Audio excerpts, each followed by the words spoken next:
Hey, this is Greg from Athens, Alabama. Greg from Athens, welcome to the show, man. I appreciate you calling in. Take it away. Hey, man, thank you. I found you on YouTube, and I really enjoy your show. And I'm a huge Alabama fan, so I think what it's boiling down to is honestly our offense. Tommy Rees has no creativity. He doesn't know what to do with the offense. I mean, I get it. Our offensive line struggling. So let's just go. Let's just say that Ty Simpson starts Saturday for whatever reason. Please put somebody out with a left tackle like a Ooch or somebody to chip. Give him some help. Or use it against him. If they're going to blitz from there, let's kick it out to him. Have some check downs. It was like we have no check downs to the running backs or anything simple for these quarterbacks. I think we started off Milrow the first game with some easy throws. I think Ty Simpson needs that because I guarantee he is the best pure passer that we have. Except maybe the freshman could be as well. We've seen him, but like he is definitely the best pure passer that can throw it deep, make the throws. He just got to make quicker decisions. Design something for him. That's his job. But here's the thing: even if you have Ty Simpson, please have a package for Milroad to come in when we're on the 20, run some RPOs. And why in God's name we're not running a ton of RPOs for Milrow, I have no idea. I thought we'd see a ton of that. Yep. We're seeing none of that. Mm-hmm. But have a package for if it's 3rd and 1, he's Tim Tebow. Give him the ball, go right up the middle. It's a first down every time.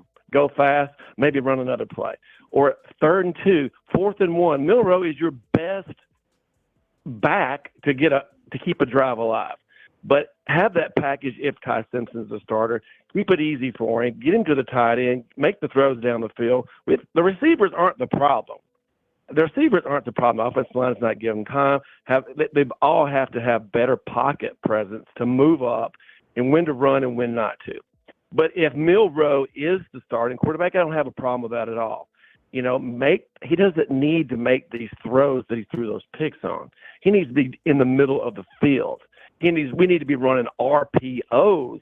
What happened to the slant when we had Tua? We had all these quarterbacks. We're throwing slant after slant after slant after slant. I don't know why we're not throwing slants. They're easy reads. They're quick. They come out. And like if you've watched any NFL and if you've watched the Colts, what they're doing with the Florida quarterback, Richardson, why aren't we doing more stuff like that with Milrow? Why that wasn't even thought of 2 and 3 months ago? I mean, it's just the concepts that we're running where their quarterbacks are terrible. I mean, terrible. I wasn't a big fan of this hire. The Notre Dame offenses were terrible. They were boring. They didn't score a lot. And guess what? We are too. It's hard to watch. It's really hard to watch. And I don't think Proctor really doesn't need to be a left tackle. Or like the caller before said, we have gained weight. Our linemen were not this big last year. Someone has told them to gain 25 pounds. And they can't move. They can't protect. They can't slide. It's just a combo of things that are making the offense really struggle. And I think Coach Saban really's got to have a little heart-to-heart with the offensive coaches. I'm not a big fan of our line coach. We've been terrible since 2020 or 21 since the national championship. We've had 2 swing and miss hires on the offensive line coach. That we just haven't had any development. I'm not real big on our defensive line coach, our outside linebacker coach.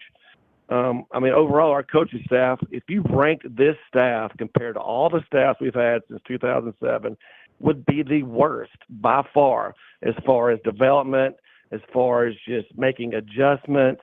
It's just hard to watch. The last 3 years, we've gotten worse and worse and worse. On the line with Greg calling in from Athens. I appreciate you calling in, and I appreciate the support. And I think you bring up some good points regarding the offensive schematics of it, and kind of just I'm curious to get people's opinions. When we start to look through the sample size, because now we're starting to look at the statistics, the Pro Football Focus, the offensive line, the lack of protection, this quarterback debacle that we're in. And man, I just you reminded me of those slants when we had Tua, when Tua was here. Yeah. Because like those were deadly. Can you I mean surely Isaiah Bond, right? Like someone like the thing was those RPOs. And the thing about it is Jalen is, I mean, I think if the RPOs were more emphasized, it could be dangerous here. Um, Oh, they absolutely. And I they think he could they've make that. It's a quick read. It's a quick read. and that's what, I mean, maybe they're scared about that because he can't read. I have no idea, but I mean, you have the players to do it, and this is the thing that is aggravating is like we were waiting for these wide receivers to do their thing this fall camp, and now they're doing it. Like people in the comment box, I agree with you guys. You know who's playing at a very high level, yes. and we are hypercritical of him going into the season is Jermaine Burton. Jermaine Burton, like if somebody can get him the football, he's playing at a very high level. Oh, yeah. He's playing at an NFL, Exactly. like he's ready for the NFL. I'm glad he came back. Because last year he wasn't. This year, by the time he goes in the NFL draft, I don't know where he's going to go, but somebody's going to be happy when they land up with him. And I'm glad that he worked on his craft. Oh, absolutely. Malik Benson, I mean, my goodness. Like, that guy has the DNA to also be an NFL-type player. Can't get him the football. Yeah, he's getting better. Isaiah Bond has the speed. Number 6. Kobe Prentice? Yeah. Kobe Prentice, I mean, he Kobe didn't even Prentice, catch we up. ran slants.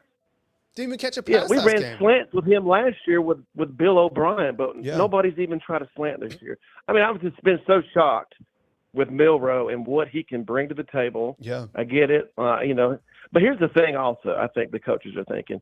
Now with, we've changed the rules. It's not the clock doesn't stop on first down. You don't get as many possessions. So now turnovers are a huge, huge thing. And look, our defense we don't cause turnovers like we used to. Back in the 2010s, 12s, 14, 16, 17s, when we were getting pick six, causing fumbles, and doing all that stuff. We don't do that anymore. We just, for whatever reason, the last 3 or 4 years, it's just dried up. So we're always if we turn it over, we don't cause enough to at least make it even. So we lose that stat about every game. But we didn't turn it over yesterday, and I get it was sloppy, but I just don't understand. And here's the other thing I have a problem with this team. Our teams, our big bad boy teams, our bully teams that we had, did they ever talk in the press about murder ball? Did they ever come out and say anything like what they're going to do to these people? No. Never. No. They didn't have to because you just didn't do that. I think these guys are trying to convince themselves that they're like players of 7, 8, 10 years ago. And they're just not. And I honestly, I think a lot of it is the evaluations in recruiting has went down. We don't have maybe the best evaluators like we used to, even though I know we have them come in the summer. They do camps. We have to, Coach Saban love to see them in person, and that's great. But we're missing things. We're not getting dogs. We're not getting alphas. We're getting players that, you better have better coaches than what we have to get something out of them, I'm afraid is what's happening. But I've seen it happen the last 3 years. It all started when we couldn't beat these little terrible teams on the road, like Florida that year, struggled with Arkansas. We barely came back from Auburn on a 98-yard drive. I knew then, I'm like, something's not right, and it hasn't been right since. Good call. I appreciate it. Anything else while I got you on the line? Want to make a final comment or only thing I can say, I'm going to definitely be watching your show all the time. I think it's great. I love it. I appreciate what you do. All right, man. I appreciate it. Well, thank you very much, Greg, and appreciate your support. And, make sure you become a subscriber, and we'll catch up with you next time.